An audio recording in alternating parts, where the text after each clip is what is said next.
Dan kita sudah terhubung melalui Skype dengan Panji Fortuna Hadi Sumarto, ahli epidemiologi Universitas Padjadjaran yang saat ini berada di Dunedin, Selandia Baru. Selamat siang, Pak Panji.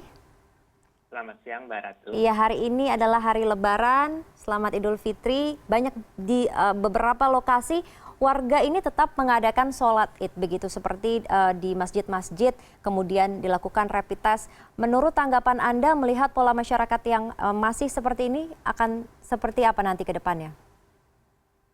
Iya, saya pribadi sangat mengkhawatirkan ada lonjakan kasus lagi ya, Mbak. Bukan hanya hari ini Lebaran yang masih ada orang yang sholat Id yang tidak dilarang sebenarnya, tapi tidak dengan berkumpul dalam jumlah banyak. Tapi juga di hari-hari yang sebelum perayaan Idul Fitri ini kita meningkat sebenarnya, melihat sebenarnya sudah terjadi peningkatan aktivitas orang ya di banyak tempat di Indonesia. Iya, jadi menurut Anda apakah kemudian PSBB yang kemudian sudah digaungkan oleh pemerintah baik pusat maupun daerah ini tidak efektif? Saya pikir dengan peningkatan aktivitas seperti ini, PSBB yang sebenarnya belum terlalu efektif akan makin menurun efektivitasnya, Mbak.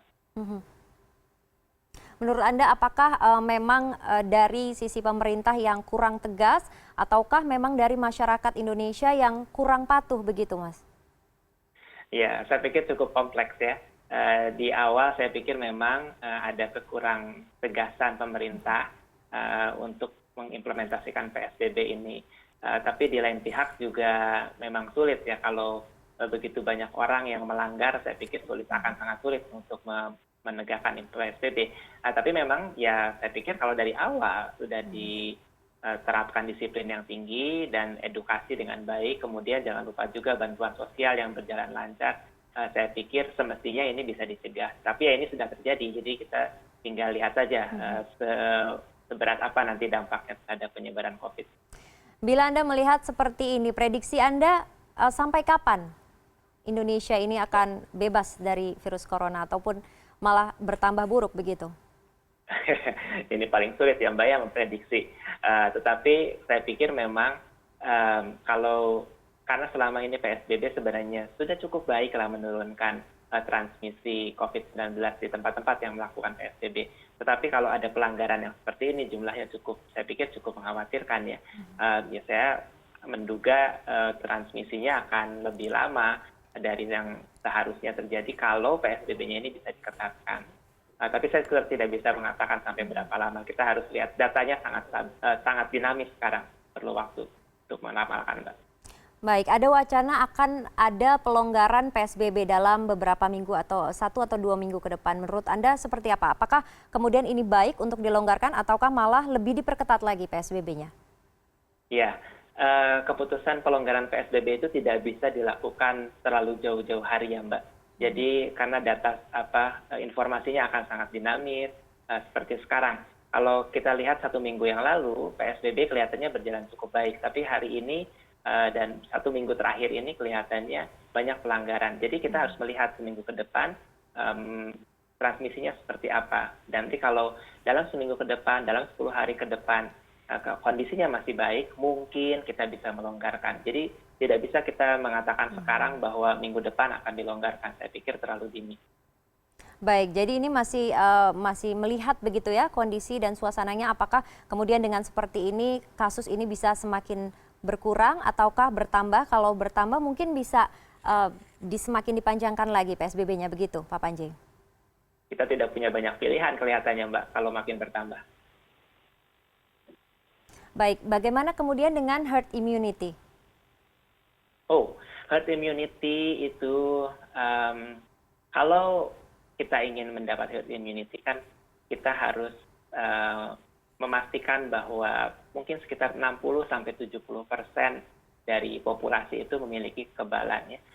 Sedangkan kalau kita lihat datanya, walaupun data ini kurang bisa diandalkan dari hasil rapid test, serologi ya, berdasarkan antibodi itu, saya pikir baru di kisaran 5% sampai 10% orang yang memiliki bukti bekas infeksi atau memiliki ya kekebalan lah. Nah, jadi dari 10% sampai 60% itu kan masih jauh ya. Jadi saya pikir masih cukup lama sampai kita bisa mencapai herd immunity dan mempunyai perlindungan terhadap penularan COVID-19 di populasi, Mbak. Baik, jadi sepertinya herd immunity ini bukan pilihan begitu ya, Mas Panji? Ya, saya pikir kalau kita berharap ini tercapai dengan terjadinya penularan, saya pikir ini akan lama dan memakan korban pastinya, Mbak. Memang ya herd immunity bisa kita pakai untuk melindungi populasi dari penyakit, tetapi kalau kita mempunyai vaksin yang aman dan efektif. Menurut Anda dari penanganan dokter-dokter begitu yang ada di Indonesia, ini seperti apa? Apakah kita mampu begitu untuk menampung dari penyebaran COVID-19 sendiri ke depannya? Ya, kalau masalah menampung itu tentu kita harus menghitung jumlah bed dan kita melihat bagaimana nanti kecepatan penularan ya. Kalau seperti di awal saja kita agak kewalahan. Kemarin PSBB berjalan dengan cukup baik sebenarnya, sehingga kita melihat kapasitas rumah sakit tidak pernah terlampaui. Dan ini dilaporkan juga oleh pemerintah, dan ini baik. Tetapi kalau sampai terjadi penularan lagi, kapasitas bisa terlampaui, karena kapasitas kita ya tidak bisa secara aman. Nah, kalau kapasitas terlampaui akan agak sulit untuk menolong kasus-kasus yang ada ya Mbak ya, karena di rumah sakit saja belum tentu semuanya tertolong kalau mereka berat, apalagi kalau tidak bisa ditampung di rumah sakit, Mbak. Baik, Mas Panji, mengenai perkembangan dari vaksin di kalangan pakar sendiri seperti apa perkembangannya hingga saat ini? Sekarang sudah cukup banyak vaksin yang dikembangkan dan beberapa diantaranya sudah memasuki tahap trial uji coba ke manusia ya. Tetapi saya pikir seperti pengembangan vaksin yang pada umumnya kita agak sulit memastikan kapan sebuah vaksin yang aman dan efektif itu akan tersedia ya Mbak ya. Nah, karena boleh jadi di tengah-tengah perjalanan ada masalah dengan satu vaksin dengan masalah dengan yang vaksin yang lain. Itu yang baru pertama adalah masalah ditemukannya vaksin yang efektif. Belum lagi kita bicara tentang memproduksi vaksin dalam jumlah besar dan mendistribusikannya kepada mereka yang memerlukan vaksin tersebut. Jadi saya pikir agak lama sampai kita punya vaksin dan bisa memvaksinasi cukup banyak orang. Baik, jadi masih agak lama begitu untuk kita memiliki vaksin. Sementara itu di masa sebelum adanya vaksin ini kita harus seperti apa? Ya, barangkali kalau saya menggunakan istilah yang sering dipakai sekarang new normal itu ya, normal yang baru. Nah, kita harus dari sekarang mempersiapkan Mbak dan mendefinisikan dengan baik apa itu normal yang baru.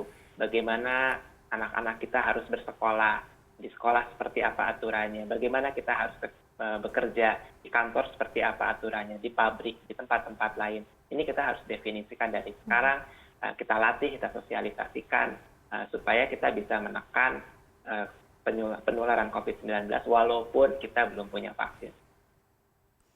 Ya, Mas Panji melihat pelaksanaan Idul Fitri saat ini, kemudian juga nanti ke depan di bulan Juli kita ada Idul Adha. Saran Anda seperti apa? Ya, saya pikir ada beberapa hal. Yang pertama mungkin buat pemerintah kita tidak boleh kendor ya. Jadi tetap edukasi harus dilakukan, disiplin harus ditegakkan. Yang kita sebut dengan protokol kesehatan itu harus dibuat jelas dan ditegakkan, dipastikan bahwa semua orang mematuhi protokol tersebut. Nah, tentunya buat masyarakat di lain pihak juga harus ya mulai menerima ya, menyadari bahwa penyakit ini sebenarnya betul ada gitu, bukan bohong, bukan isapan jempol, bukan sekadar statistik, dan mulai mengubah perilakunya. Ya ini masalah kita bersama-sama dan masalah yang sangat kompleks, Mbak. Jadi saya pikir semua pihak harus bekerja sama dan kita harus punya strategi yang komprehensif untuk menata kehidupan kita ke depan selagi belum ada vaksin. Baik, terima kasih Mas Panji sudah meluangkan waktunya di tengah Idul Fitri. Selamat Idul Fitri.